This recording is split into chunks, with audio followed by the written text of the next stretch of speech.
Chers amis, bonjour. Une petite vidéo. Je voudrais m'adresser à la jeunesse et aux personnes qui ont encore une conscience et un cerveau. Je dis qu'aujourd'hui, nous sommes dans la même période de 1933-1937, à l'avenue d'un fou furieux qui s'appelait Hitler. Tout le monde croyait que c'était ceci, c'était cela. C'était la plus grande crapule qui pouvait exister. Et nous avons aujourd'hui, aux États-Unis, la copie conforme de cet individu qui a fait des malheurs sur la terre, qui a éliminé des millions de juifs, qui a éliminé les maquisards, des résistants, des tziganes. Voilà ce que c'était Hitler. Et voici ce qui va arriver avec ce fou furieux aux États-Unis, sous la complaisance de la Commission européenne, complaisance de tous les pays européens. Le fascisme est déjà pas mal en Europe. Vous avez des fascistes en Europe, pas mal.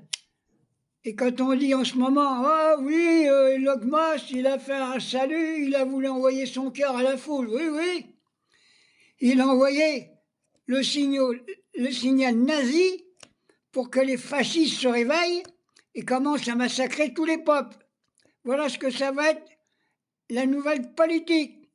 Alors quand je vois tous les médias qui sont en train de se gargariser, ceci, cela, les médias, s'il arrive cette chose-là en France ou dans le monde, vous êtes responsable et vous passerez en justice.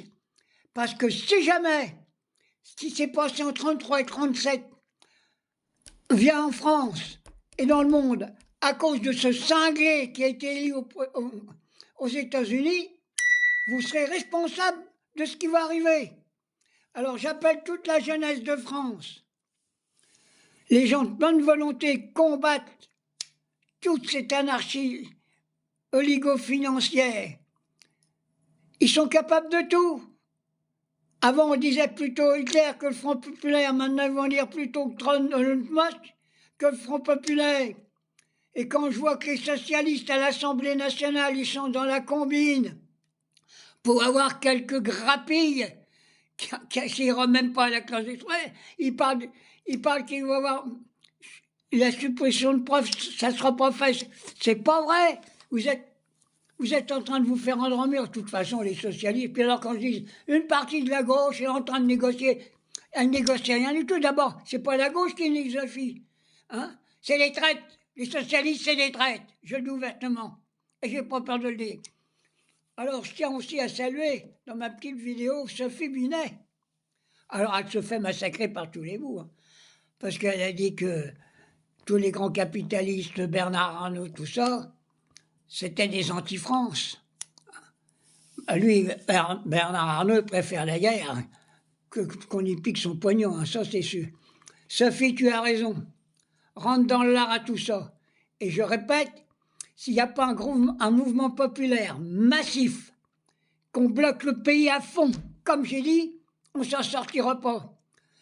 Et quand j'entends, j'avais des gars que je connaissais pas mal qui discutaient avec moi, ils étaient d'accord, et puis là maintenant, là qui dit oui, mais il a gagné des sous, Arnaud, ceci, cela. Alors, j'avais presque envie. Eh bien, faites gaffe, mes amis. Parce que bien souvent, vos amis deviennent des traîtres dans cette situation. Ils veulent essayer de glaner, je sais pas quoi, au détriment de tout. Comme papa m'a dit dans la Résistance, même dans le maquis, on avait des traîtres. Heureusement qu'on en a éliminé parce que on n'en serait pas sorti vivant. Voilà où qu'on en est. Alors Sophie, tu as raison ma puce, dénonce tout ça. C'est pas possible. Allez, moi j'arrête ma petite vidéo parce qu'il y a une colère. Alors vous n'oubliez pas, 33, 37, 40, nous sommes dans la même situation. Et si le peuple ne se réveille pas, vous ne croyez pas que les massacres qui étaient faits à Gaza et au Liban, par Netanyahou, c'est le début du commencement. Ils sont capables de massacrer la plupart des peuples pour garder le pouvoir. Allez, et puis alors j'appelle la France insoumise. Ils sont capables. Il faut faire des réunions publiques, parler de ça, parler de ce qui va se passer. On n'en sortira pas autrement. Faites de l'histoire. Et puis les profs d'histoire qui sont à l'école. Parlez de tout ça, vous occupez pas des programmes de l'État qui vont vous parler de Vercingétorix et toute la clique. Parlez de ce qui va se passer maintenant. Avertissez nos enfants avant qu'ils se fassent massacrer. Allez, bisous.